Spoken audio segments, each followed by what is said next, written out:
ओए सुन ना, सब्सक्राइब कर ना। मना कर रहा है तेरी माँ।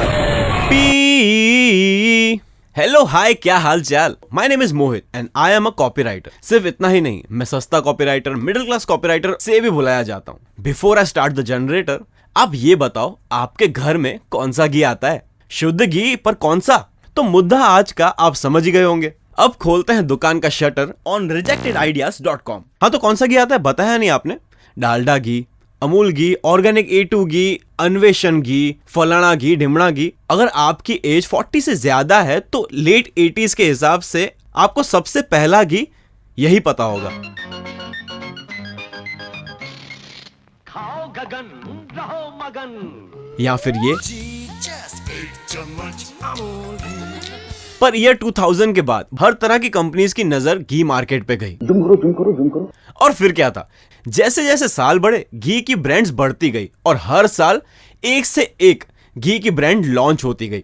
इतनी ब्रांड्स लॉन्च होने के बाद भी मार्केट में कंपनीज आना बंद नहीं हुई। एक टाइम पे कोई राजू घी की ब्रांड चालू कर देता तो उसे भी मार्केट अंदर ले लेता। अबे मेरे को तो अंदर लो। इतने सालों बाद घी का मार्केट हो गया है 2624 बिलियन रुपीस का। बट एनीवेज, इन सारी ब्रांड्स के बीच में मेरे पास एक ब्रांड की ब्रीफ आई, रिक्वायरमेंट आई, जिसकी एडवर्टीजमेंट बनानी थी। वो था वास्तु घी। अरे मैंने वास्तु घी बोला है, ना कि विश्वा घी। एक मिनट, गंगाधर और शक्तिमान एक ही है?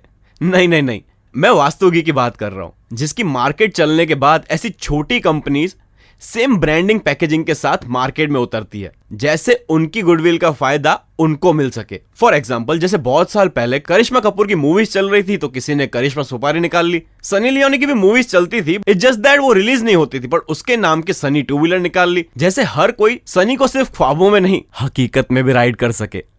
कैसी अपमानजनक बातें कर रहा है लौटा, ये अश्लील है ये लोना। पर वास्तु घी का केस अलग था। इसमें सेम टू सेम टैगलाइन भी कॉपी की थी दूसरी ब्रांड ने। फिर क्या था, वास्तु घी ने सोचा जवाब देने का और सबको बताने का। विश्वा घी देख के वास्तु घी समझे क्या? विश्वा घी ओरिजिनल नहीं, ओरिजिनल अपुन है। बट देन उन्होंने सोचा ऐसी छोटी कंपनियों के मुंह क्यों लगे। छोटा आदमी गुंडाई करना चाहता करने दो, मजा लेना चाहता मजा लेने दो। उसके मुंह लगोगे अपने बराबर बैठाओ, अच्छा लगेगा। और फिर इसीलिए उन्होंने हमें काम पे लगा दिया उनकी रीब्रांडिंग के लिए। और रेडियो पे सबसे इजी वे लोगों के दिमाग पे अपनी ब्रांड छापने का तरीका है सिंगिंग जिंगल, जिसमें अपन मास्टर है मास्टर। तो रीब्रांडिंग का मतलब है new tagline, new logo and new jingle. तो टैगलाइन के लिए पहला था स्वस्थ रहे सही चुने, दूसरा था अनकहे प्यार की सुगंध, तीसरा था परिवार के लिए यही है सही, और चौथा था बनाए अपने सेहत का वास्तु सही। इन सब में से I like the second one. और फिर वही जिंगल के प्रोसेस में लग गए हम। घी की बात पे पता नहीं क्यों मम्मी की सबसे पहले याद आती है, और हर घर की शुरुआत मम्मी से ही होती है। दिन की शुरुआत अच्छी शुरुआत है। और लिरिक्स सोचे फिर मिटाए, इतनी मेहनत मुशक्कत के बाद फाइनली बने लिरिक्स। और फिर मेरे साउंड इंजीनियर ने कमाल का म्यूजिक बनाया। और फिर क्या था, वास्तु घी का नया जिंगल था तैयार।